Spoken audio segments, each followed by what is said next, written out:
beginning problem is that he chose a beverage instead of an object, which I think, I don't know. I think it confused matters a little bit. And also, you're right about enthusiasm.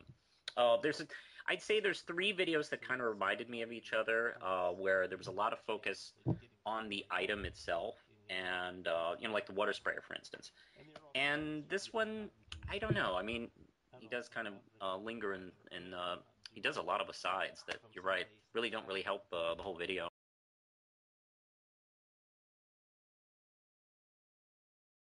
Today I'm going to be reviewing a pair of scissors, this pair to be exact, from a brand called Triumph. I'm someone who frequently cuts things out, so to achieve this I require a sturdy, non-sticking, easy-to-handle pair of scissors. These are fairly large. I generally don't like scissors this size because they can be awkward and go all over the place.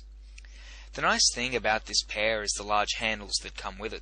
I was a little mixed on this one, because he generally does videos kind of like I do, where it's just, throw up a picture or two and talk about it. When I saw it was scissors, I was like, that's probably not the best choice for a...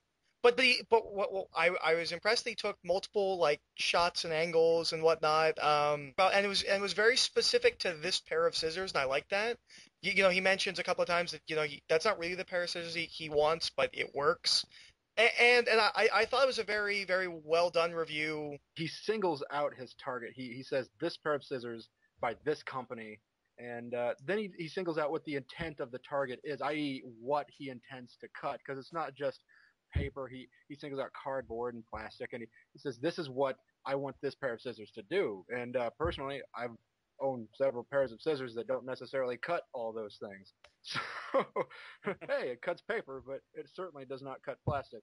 He assesses the capability of this particular product, even though at the very end he explains it, or he reveals to us that he realizes that it's kind of funny to review a household object. Because he gets deep into this, and then he says, and I hope you enjoyed my review of a pair of scissors.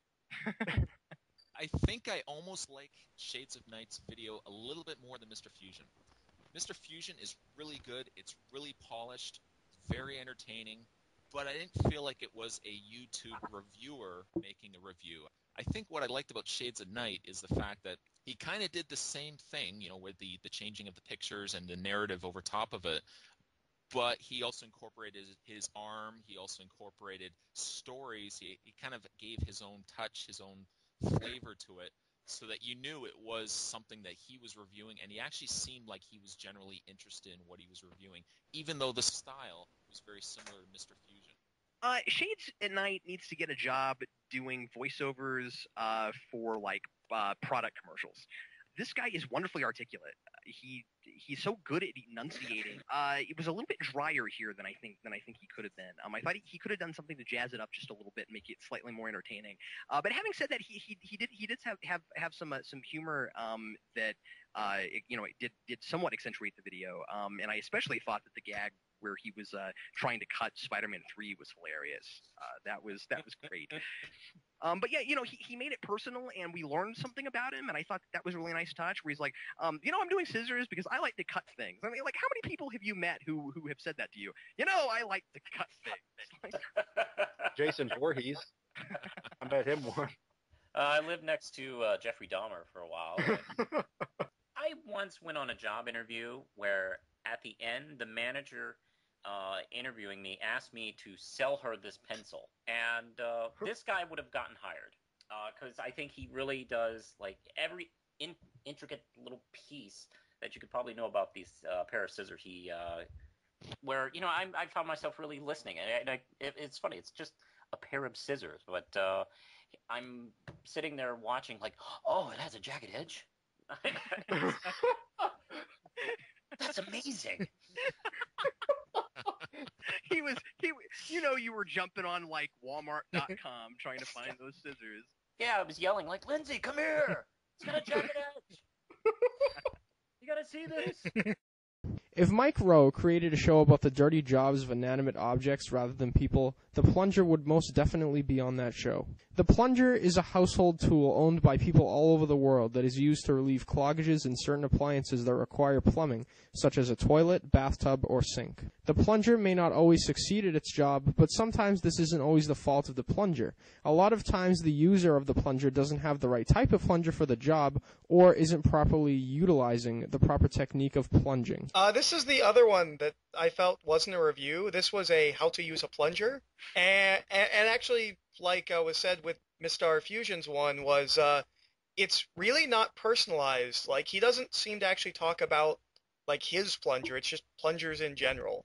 It was an informative video, and it was well done. It wasn't a review of a plunger. It was, this is how you use a plunger. It was both a book report and a how-to video. I mean, I think that a good review should have some concept of history, and if it's going to be an object that you can use in some way, there should be some concept of usage. And he does talk about variety, but it's not a review. His humor is effective, though. I will say that. It doesn't necessarily seem like it fits well into it because it is slightly intrusive, and maybe that's just his style. And the Photoshop is fun. That's all ties into the humor. It's a well-made video, and if he'd focused on the particular types of plungers that he talked about and said, I want to talk about the cup plunger. Should I buy this one? No, because it's not set for the toilet very well. So therefore, he would have been more in the realm of a review. He'd have more to talk about a particular plunger. I gotta say, it's a very strange thing to want to review. Certainly I can look around my house. Maybe the last thing I would want to review is a plunger. Are you giving him props just for doing it? Well, I would say I'm glad he went with more of kind of like similar what Shades of Night did and Mistar Fusion, and not so much actually shot video of his own plunger, because I don't know if I really would have wanted to watch that. But again, though, I don't know. I didn't feel like there was a personal touch to it. It was entertaining, and it was done very well. The editing was done great. I'm watching it, I'm thinking, I don't know. It's about a plunger, and I really didn't get much. I wasn't too interested in it. It was odd to me that at the end he scored the plunger. I really enjoyed it. I learned a lot. Like, I didn't know the difference between certain kinds of plungers. I didn't know what a flange plunger was. But I was waiting for a test at the end. Like, I had my pencil ready. But no, so I don't know. I really enjoyed it. I just didn't feel like you guys said like it was quite a review. Just a side note, were the titles inspired by the old video game Zombies Ate My Neighbors? Because it totally looked like that. I was like, wow, that's awesome. But again, I would encourage him to get a little bit more critical. And you're right. It is kind of it's very similar to the Fork review, where it is kind of a history concerning the product. I did enjoy the Photoshops, particularly the jungle people with their plungers. That made me laugh. And the rating at the end was quite good. I'm trying to think if it was a good thing or a bad thing he didn't take pictures of his own plunger. Ah, yes, the videotape. If you want to buy one of these nowadays, it's only because you want to put last year's Christmas on something and you're just too lazy to put it on a DVD. For years, the videotape was our way of experiencing the beauty of the movie world. Now, it is a shame that the movie cassette has gone the way of the 8-track.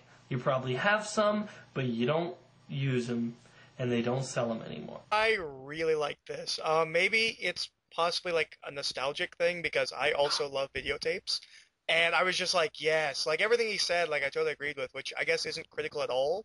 I don't know if I really don't feel like I'm being critical because I was just like, I miss videotapes too. But he sucked you in. Yeah, absolutely. He totally got me with it. Sometimes he seems to be like kind of stumbling, like looking for what he wants to say. And then sometimes it feels like he has it written out, and that's kind of a weird juxtaposed thing. His editing style is somewhat amusing, but I personally felt like what he should have done instead of editing the video that way is he should have taken a second take because it seems so chopped up to me. A lot of the editing did cover up for him not knowing what he was trying to say at that exact moment. But I think if he would have went back and recorded it again or taken several takes, I don't know, just chosen the best one and then edited, I think he would have found it more rewarding. I do think he did a good job, and I think his editing style compensated partly for some of his unsureness of himself. This one was actually a little hard to watch because I still use videotapes. I record stuff all the time on videotapes. I got the impression he kind of knew what he wanted to say, but he couldn't get it out. And at times it seemed like he was trying really hard to sell the review as quick as he could before the meat of the review kind of started picking up from itself. I don't know. It just seemed like it seemed kind of awkward at times. I don't know. Here's what I would say to LaserDude99. Like Vince said, redo takes that don't work. When you stumble over something, I mean, you have the ability to do it again, and he's putting so much work into it as it is that I'd like to see him go the extra mile and really redo the stuff that's not quite working. And again, I'm not trying to be mean at all when I say this, but I really wonder if part of the reason that he wears sunglasses is to try to mask people from being able to tell that he's reading sometimes. I'd like to see him redo some stuff without the sunglasses on and see how he does. He seems to be more comfortable with scripted reviews, so I'd say try to memorize a take and then take a take. Actually record it in chunks. Record a portion and then record another portion. And but I don't know. I really enjoyed it. I thought his examples between why the VHS works and issues with DVDs and stuff were really funny.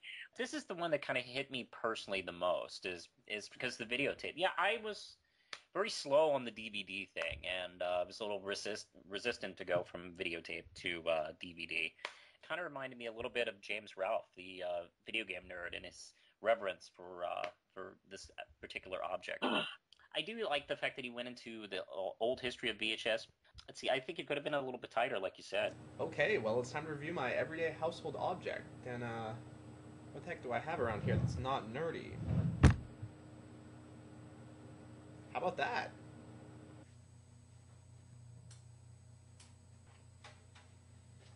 Okay, so here's the lamp. And being that it is both a utilitarian and a decorative piece, we get to talk about two different things today. But let's start with the decorative, because you always see something before you use it. I actually think this one was my favorite of the videos. I thought he did a really good job at being really critical of the lamp. Particularly when he goes into the painting and he's like, when you really look at it, none of the leaves on this were painted well at all. It's really shoddy workmanship. And I like that he went through being very critical about it. And then at the end was kind of like, but it does what it's supposed to do. It lights up. And he was all like, "Who cares? Because you can't buy one. Don't know where I got it." Yeah. That was really funny.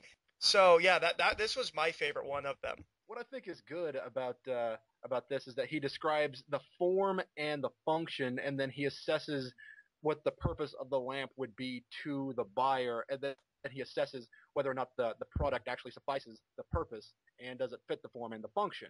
He takes this point by point and he breaks it down, and it all feels like a natural build. He has this ability to just effectively improv on camera what he's going to say. Now, he probably had planned out what he wanted to say beforehand, but he can sit down in front of a camera. He has good enough screen presence to just say, here it is, here's my thoughts, and here we go.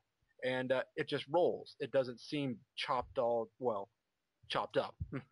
I just want to say that I think he has this hilarious laugh that he does. I noticed that too. It's funny to me. I don't necessarily want to call it a pretentious laugh because it's enjoyable. It seems like it's pretentious in a good way. Yeah, it's enjoyable. It seems like you're talking to a guy who really knows what he's talking about. Oh, flaws. Of the three reviewers that did an on-camera review, I think his was probably my favorite, just because he seems very natural at what he's doing, very laid back. I found the editing was done really, really well. It's kind of got that YouTube style of editing where it seems like every period is a cut, and it's enough that the review keeps driving itself. It doesn't feel like it slows down. And it's not overcut. It's not, and I like that, yeah. A little bit, yeah. He doesn't jerk around between sentences. I also like the fact too. I liked when he was about to start the review and the light turned on behind him. I thought that was kind of clever, kind of like a light bulb. I liked how he brought it over, and he's actually showing it to the camera. He's almost got he's almost got a successful way of showing the item, kind of like what Evil Professor did, but he still manages to be a person on camera as well. And you can kind of see that he, for what flaws he has with the lamp, you can still see he has an invested interest in it. I have great respect for this guy because he's able to do something I can't do.